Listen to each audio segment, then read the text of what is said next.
अस्सलाम वालेकुम। मेरा नाम नूर है और इस्लाम कबूल करने से पहले मेरा नाम जूली था। मेरी वालिदा की फ़ैमिली शाम से हिजरत करके अमेरिका आई थी और मेरे वालिद की फ़ैमिली पोलैंड से अमेरिका आई थी। मेरे नाना कैथोलिक ईसाई थे जबकि मेरे दादा प्रोटेस्टेंट फ़िरके से ताल्लुक़ रखते थे। हम अपने ननियाल और ददियाल दोनों तरफ से ईसाई मज़हब से ही ताल्लुक़ रखते थे। हर इतवार को बाकायदगी से चर्च जाते थे और जब मैं टीनेज में दाखिल हुई तो हमने चर्च में अपने हमउम्र दोस्तों का एक ग्रुप बनाया। हम चर्च के काम बहुत खुशी खुशी और खिदमत समझ कर करते थे। मगर जब मैं 15 साल की हुई तो मैंने अपने मज़हब को अकली दलीलों पर परखना शुरू किया। तो मुझे मेरे मज़हब की बहुत सारी ऐसी चीज़ें थीं जो मेरी अकल कबूल करने के लिए तैयार नहीं थी। जैसे मिसाल के तौर पर ईसाइयत में तसलीस यानी ट्रिनिटी का अकीदा। तो मुझे जो चीज़ सही नहीं लगती थी मैं उस पर अमल करना छोड़ देती थी। इसलिए मैंने ट्रिनिटी के अकीदे पर अमल दरामद छोड़ दिया था और सिर्फ गॉड यानी अल्लाह को ही अपनी इबादत का महवर बना लिया था। मैं चर्च में इबादत के दौरान और आम जिंदगी में भी सिर्फ गॉड को ही पुकारती और गॉड से ही दुआ मांगती। इसके अलावा मेरे बचपन की एक और काबिल ज़िक्र बात थी जो मैं आपको बताना चाहूँगी कि मेरी वालिदा का ताल्लुक़ चूँकि सीरिया से था, इसलिए वो अपनी रोज़मर्रा ज़िंदगी में कुछ अल्फ़ाज़ अरबी के भी इस्तेमाल करती थीं, जिनमें से एक लफ्ज़ जिसको वो बहुत ज़्यादा इस्तेमाल करती थीं, वो था या अल्लाह या कभी-कभी ओह अल्लाह।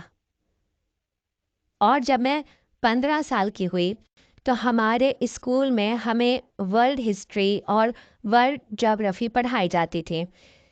उसमें मिडल ईस्ट के मुतालिक भी पढ़ाया गया, तो वो पार्ट मेरे लिए बहुत ज़्यादा इंटरेस्टिंग था क्योंकि मेरी वालिदा का ताल्लुक़ सीरिया से था और हमारे घर में कहीं न कहीं वही सीरियन कल्चर की चीज़ें राइज रही थीं। तो इस वजह से मुझे इस स्टडी में बहुत दिलचस्पी थी। एक दिन क्लास में हमें बताया जा रहा था कि मिडल ईस्ट में अक्सर मुसलमान हैं और उनका गॉड अल्लाह है और इसी तरीके की मुख्तलिफ़ चीज़ें थीं। तो मैं दिल ही दिल में हैरान थी कि नहीं, अल्लाह मुसलमानों का खुदा नहीं है, क्योंकि मेरी वालदा तो ईसाई थी। इसके बावजूद वो हर वक्त अल्लाह को पुकारती थी। तो मेरा दिल कह रहा था कि टीचर हमें जो पढ़ा रहा है वो गलत है।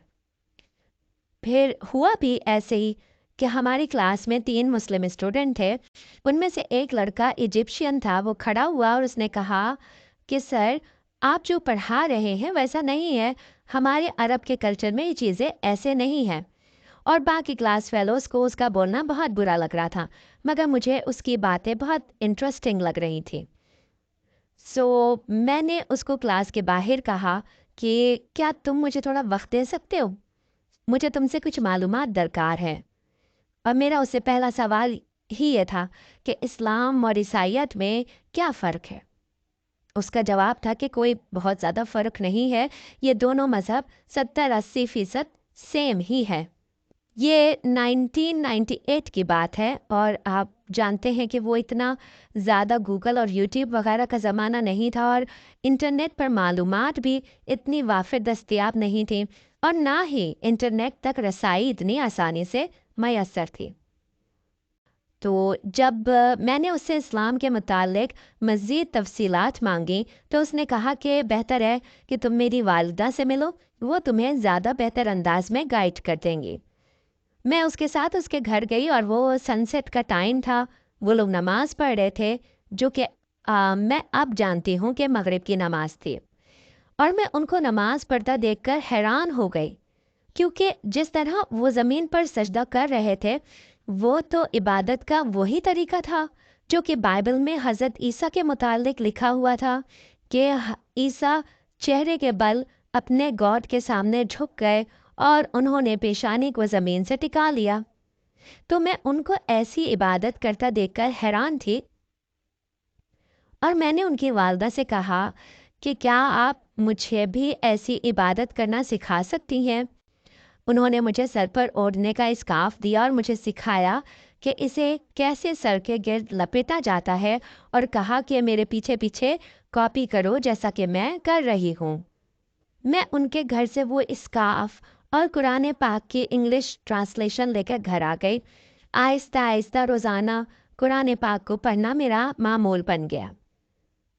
आप यकीन जानिए कि मुझे कुरान इस कदर इंटरेस्टिंग किताब लग रही थी कि अगरचे मैं ईसाई थी, मगर फिर भी अगर कोई मुझसे पूछता कि दुनिया की बेहतरीन किताब कौन सी है, तो मैं कहती कि कुरान ही है। मैंने सबसे पहले सूरह फातिहा पढ़ी कि कैसे अल्लाह ताला अपना इंट्रोडक्शन दे रहा है कि मैं कौन हूँ। फिर मैंने सूरह बकरा पढ़ी तो इस लाइन ने मुझे हैरान कर दिया कि अल्लाह ताला अपनी किताब के बारे में कह रहे हैं कि इसमें कॉन्ट्राडिक्शन नहीं है। यानी कोई भी राइटर अपनी बुक के बारे में कैसे यह दावा कर सकता है, मगर अल्लाह ताला सबको चैलेंज दे रहा था कि इसमें से कॉन्ट्राडिक्शन तलाश करके दिखाओ।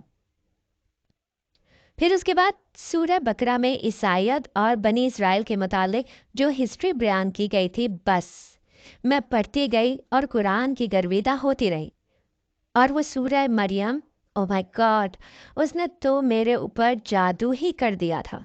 फिर जैसे जैसे मैं इस्लाम के मुतालिक जानती गई, वैसे वैसे मेरी बातों में बार बार इस्लाम की चीज़ों का जिक्र आता और मैं अक्सर अपनी फैमिली से इस्लाम के मुतालिक अपनी मालूमात शेयर करती।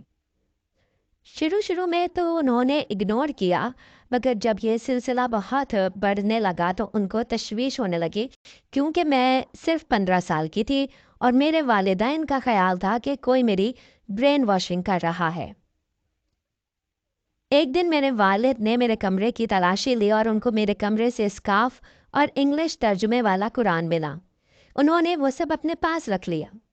मुझे नहीं पता कि उन्होंने इन चीज़ों के साथ क्या किया, मगर मुझे ये सब बहुत बुरा लगा, मगर मैं सिवाय रोने के कुछ नहीं कर सकती थी।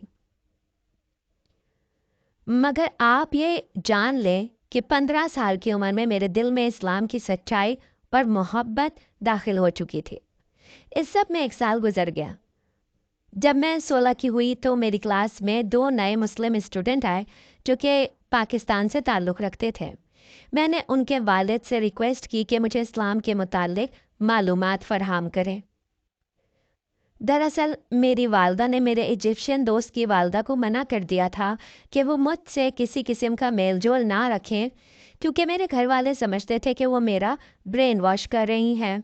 मगर मेरे नए पाकिस्तानी दोस्त के वालिद ने मुझे कुरान पाक का इंग्लिश तर्जुमा दिया और एक छोटी बुक दी जिसमें नमाज पढ़ने का तरीका इंग्लिश में सिखाया गया था।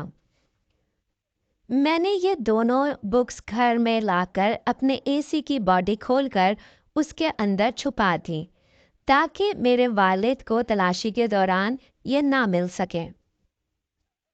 इसी तरह मेरी ज़िंदगी के 4-5 साल गुजर गए और जब मैं यूनिवर्सिटी आई तो मेरी यूनिवर्सिटी के करीब एक मस्जिद थी।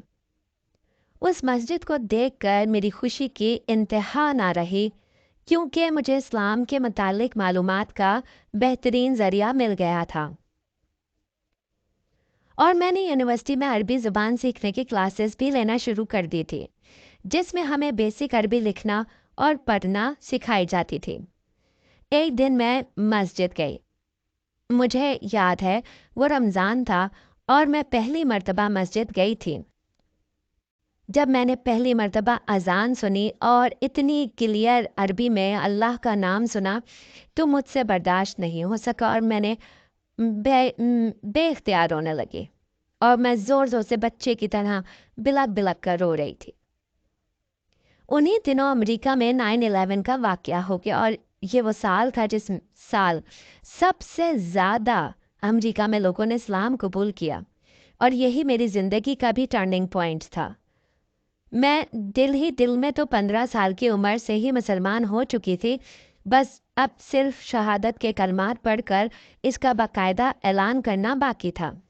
मेरे ख़्याल में ये बेहतरीन वक्त था, क्योंकि मैं अब 15 साल की कम उम्र बच्ची भी नहीं थी और कानूनी तौर पर अपने वालिदैन के ज़ेर असर भी नहीं थी। मैं अब इस काबिल हो गई थी कि अपनी ज़िंदगी के फ़ैसले कर सकूं।